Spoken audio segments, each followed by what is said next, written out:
Hi, I'm Harry Cole. I'm a Senior Vice President at DHL Supply Chain in Europe. I'm John Capello, Chief Executive of Cube Global Software. I think software and technology has an amazing part to play going forward. Take, for example, visibility. We just need, as Europe's largest occupier of commercial space, to know what's happening. Locations today, tomorrow, and what's happening on price. We need it in real time. Only technology can do that. If you look at it from another angle, things are changing in our world. E-tailing, great example. Things are changing on the location of the buildings due to emerging networks of parcel networks, size of buildings, shrinking stock holdings, and the use of the building. New technologies opening up the use of what we may have considered older, inefficient buildings going forward.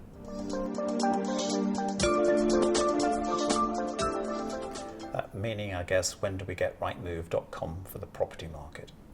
We used to, when we're quoting for business, get 8 weeks to respond to tenders. We're lucky today to get 4 weeks, so we need real-time information. Technology is the only way we can do that. If you look from the perspective of total operating cost, we used to be tempted by cheap rents, no longer. It's the whole operating cost of that site over the contract period that's going to drive us to a location and a property.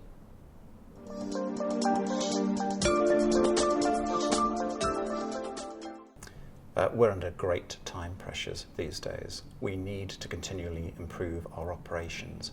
We can't do that without technology and software.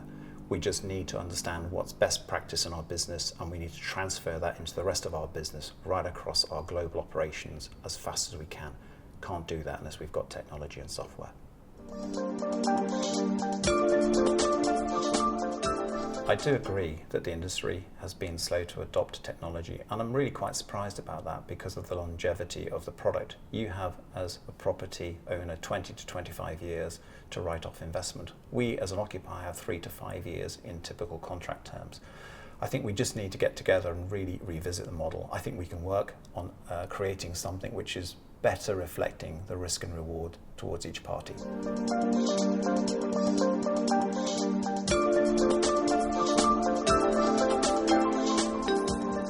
Talking about my own organisation, you can imagine with the mergers and acquisitions we've made, we have a huge amount of legacy systems. It takes time to transition all those and at a cost. What we have been very successful at doing though is introducing what we call middleware, and that's a suite of systems which are effectively interfacing with our customers' systems to give us common visibility and interaction. And maybe that's something that the property industry could look at.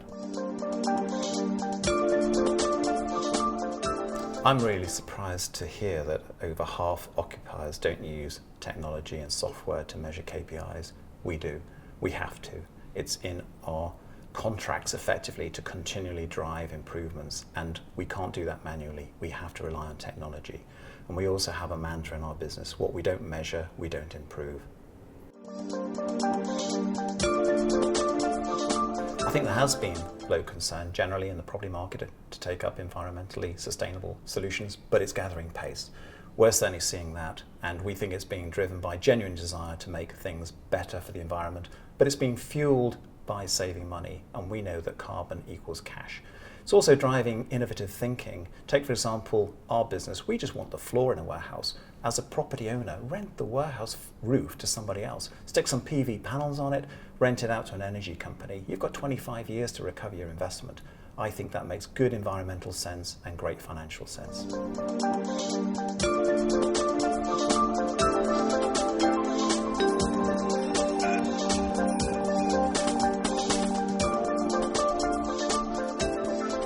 There does seem to be an appetite for investment at the moment, and that's certainly reflected in our new sales and the number of inquiries we're getting about new systems.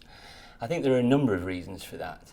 One of them is undoubtedly the technological advances that we've seen over the last few years, particularly in the area of cloud computing and the increased usage of mobile devices, which is very prevalent in the industry at the moment.